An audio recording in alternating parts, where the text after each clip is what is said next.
Dalam ekonomi, tingkat harga mencerminkan nilai di mana konsumen bersedia untuk membayar atas barang atau jasa yang dihasilkan oleh produsen, sekaligus menunjukkan tingginya biaya untuk menghasilkan barang tersebut oleh produsen. Dalam sistem pasar bebas, keseimbangan pasar ditentukan oleh kekuatan permintaan dan penawaran. Peran pemerintah dalam perekonomian. Peran pemerintah dibutuhkan dalam mengatur jalannya perekonomian sebab karena tidak sepenuhnya semua bidang perekonomian itu dapat ditangani oleh pihak swasta. Peran pemerintah dan sistem ekonomi. Saat ini tidak relevan setiap negara menerapkan sistem ekonomi secara murni atau pure sosialis atau pure liberalis. Yang ada hanyalah kombinasi di antaranya atau mix ekonomi. Yang kedua, pemerintah senantiasa mempunyai peran dan fungsi strategis dalam perekonomian. Dan yang ketiga, semua pemerintahan menginginkan adanya kesejahteraan ekonomi untuk warganya dan stabilitas politik. Yang keempat, terdapat dua kecenderungan. Yang pertama, pemerintah berperan sangat besar dalam perekonomian atau cenderung sosialis. Dan yang kedua, pemerintah berperan sangat terbatas dalam perekonomian, yaitu atau cenderung liberalis.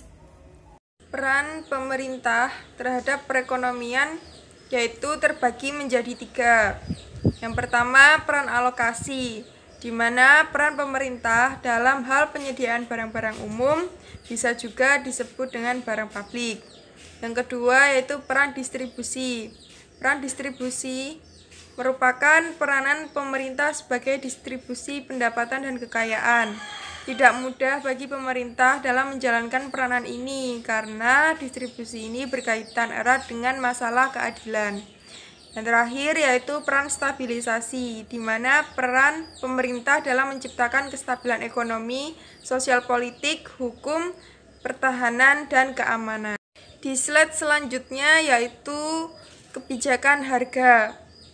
Kebijakan harga atau pricing policy yaitu keputusan tentang cara penetapan harga barang dan jasa yang dijual.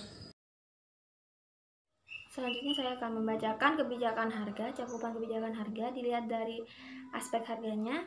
Yang pertama dari ekonomi mikro, harga merupakan nilai dari suatu komoditas. Sedangkan dari ekonomi makronya, harga adalah nilai dari komoditas secara agregat.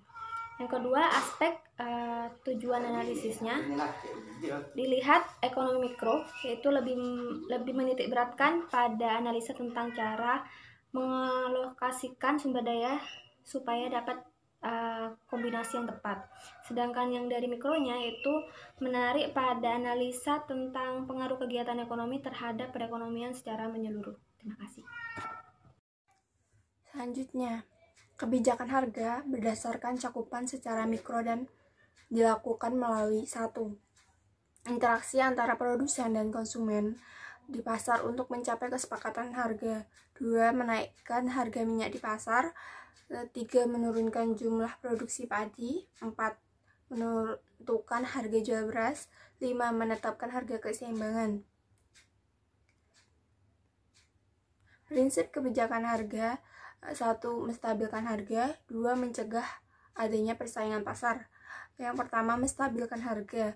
Usaha pengendalian harga diarahkan terutama untuk mencegah terjadinya perang harga, khususnya bila menghadapi permintaan yang sedang menurun atau penawaran yang sedang naik.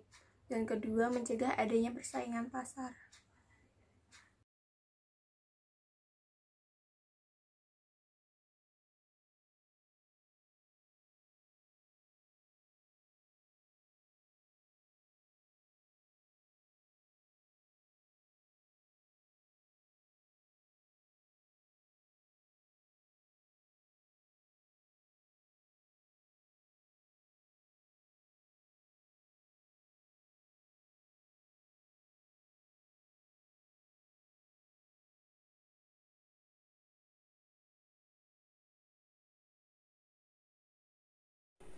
Selanjutnya, dampak kebijakan harga.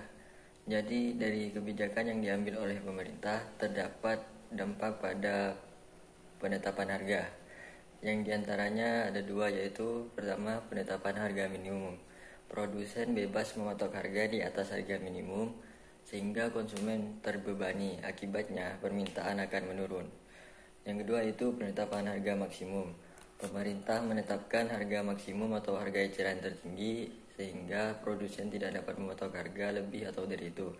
Akibatnya permintaan naik, akan tetapi produsen tidak dapat atau tidak mampu menambah tenaga kerja sehingga menyebabkan adanya full employment atau